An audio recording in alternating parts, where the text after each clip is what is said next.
À quoi ressemble la réussite? Qu'est-ce que ça demande? L'être humain est arrivé avec un sens si large du champ des possibles. Ceux qui sont déterminés à réussir dans quoi que ce soit qu'ils font, un aspect important de leur vie, c'est que c'est cela qui vous fait traverser tant de lignes dans notre vie, tant de barrières dans notre vie.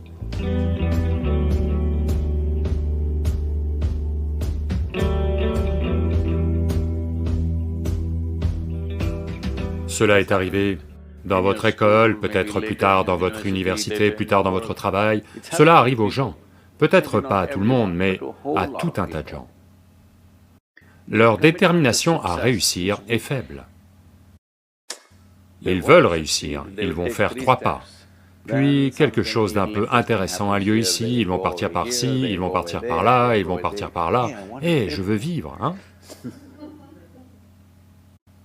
Leur détermination à réussir est faible. Que ce soit les situations autour d'eux, d'une certaine manière, vous savez, les situations peuvent très facilement vous empêcher de faire ce que vous faites. Bien souvent, cela arrive à tout le monde. Mais quand cela a lieu, les gens affaiblissent leur détermination à réussir. Peut-être que physiquement, ils vont se sentir un peu faibles, ils vont affaiblir leur détermination à réussir. Peut-être que leurs émotions ballottent un peu, ils vont affaiblir leur détermination à réussir. Cela est très important en ce moment. Peu importe combien de temps ça prend, ce virus, vous devez en sortir avec succès. C'est-à-dire que vous devez rester en vie, c'est une partie importante. Et votre détermination à rester en vie ne devrait pas être relâchée, peu importe ce qui s'est passé. Quelqu'un qui nous est très cher est décédé, il est d'autant plus important que l'on vive. Les gens autour de nous sont tous malades, il est d'autant plus important que l'on soit en bonne santé, pour prendre soin de ceux qui nous entourent. Donc notre détermination à réussir ne devrait pas s'affaiblir, parce qu'il y a un cirque social, ou un cirque physiologique, ou un cirque psychologique, quoi qu'il arrive, votre détermination à réussir ne devrait pas s'affaiblir. C'est cela qui vous fait traverser tant de lignes dans notre vie, tant de barrières dans notre vie. Alors, à quoi ressemble la réussite? Qu'est-ce que ça demande? Vous devez comprendre que ceux qui ont réussi des choses importantes dans leur vie, ils n'ont pas... Vous savez, je ne veux prendre aucun exemple personnel de quiconque. J'essaie d'éviter les choses évidentes qui me viennent à l'esprit. Eh bien, vous savez, je connais de la famille et des amis qui prennent toujours leur petit déjeuner à l'heure. Et après le petit déjeuner, bien sûr, ils doivent prendre un café. Après le café, bien sûr, ils doivent allumer une cigarette et s'asseoir tranquillement, parce qu'ils essaient de s'apaiser.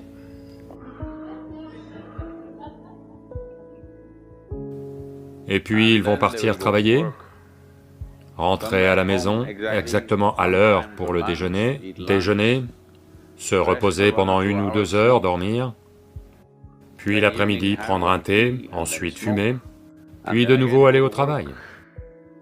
Et à 8h, 8h30, ils sont de retour à la maison pour dîner, et puis peut-être d'autres choses, boire et ci et ça et n'importe. Eh bien, c'est leur priorité. Très bien, je ne me plains pas que ça ne devrait pas être comme ça, mais ceux qui ont très bien réussi, que ce soit dans la musique, le sport, l'art, les affaires, le processus spirituel, peu importe quoi, ces gens n'ont jamais su quand ils mangeaient, quand ils dormaient, quand ils faisaient la sieste. Je n'ai rien vu de tel dans ma vie.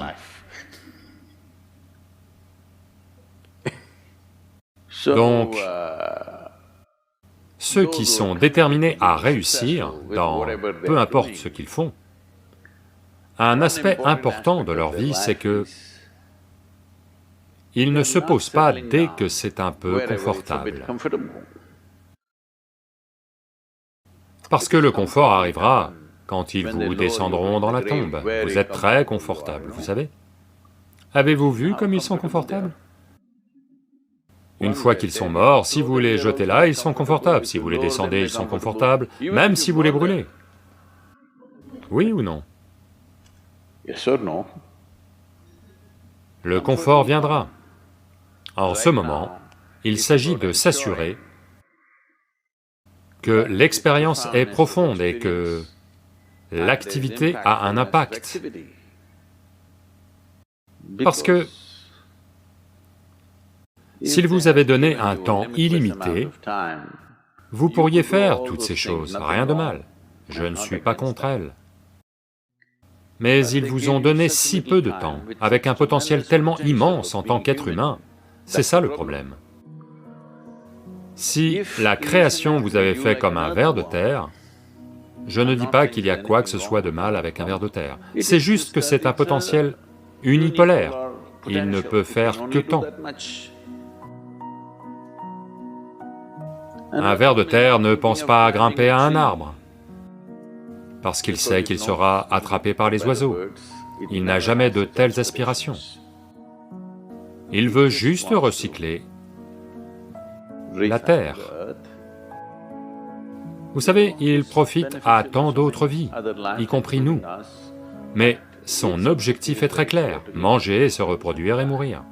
Des objectifs très clairs. Pour remplir cet objectif, il se donne. Je ne pense pas qu'il dorme l'après-midi. Je ne pense pas parce que, bien des fois l'après-midi, j'ai vu des vers de terre, ils étaient tous vigoureusement actifs. Mais un être humain est venu avec trop de potentiel. À cause de cela, un être humain a besoin d'un certain niveau d'effort pour oublier le monde, pour vous considérer, vous, comme une réussite.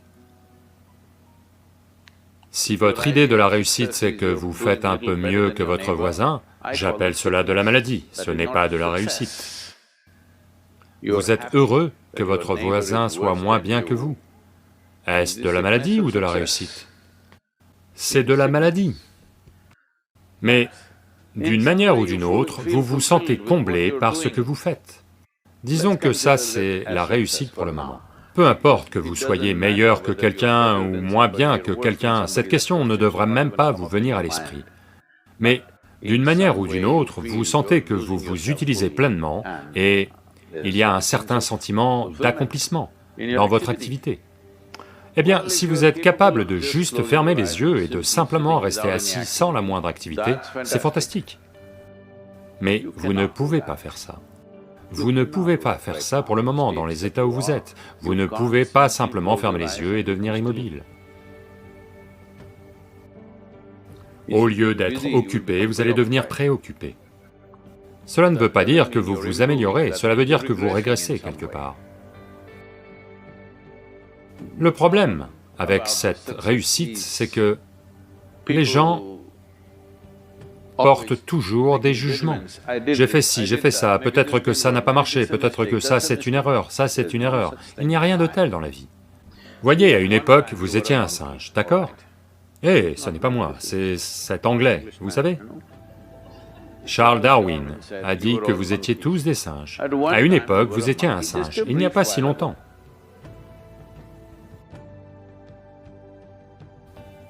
Était-ce une erreur que vous avez commise d'être un singe? Ou était-ce juste un certain stade de l'évolution? Était-ce une erreur ou était-ce juste un certain stade de l'évolution? De même, depuis que vous êtes né, parce qu'en tant qu'être humain, vous êtes né en grande partie sans forme, contrairement aux autres créatures, les autres créatures, si simplement elles sont... leur nourriture est assurée, elles savent quoi faire de leur vie. Comme l'être humain est arrivé avec un sens si large du champ des possibles, Vous arrivez non formé, vous n'arrivez pas fixé. Vous devez vous ajuster vous-même. Différentes personnes vous lancent différents types de balles. De partout, vos parents, vos enseignants, l'école, les voisins et la société et le monde vous jettent toutes sortes de choses. Rassembler tout ce fumier et faire de vous-même quelque chose qui en vaut la peine est votre affaire, c'est votre réussite. Peu importe que quelqu'un pense que vous en valez la peine ou pas, vous sentez que vous êtes une vie qui en vaut la peine. C'est suffisant, pour le moment. Le monde ne le reconnaît peut-être pas, peu importe, mais vous savez que vous en valez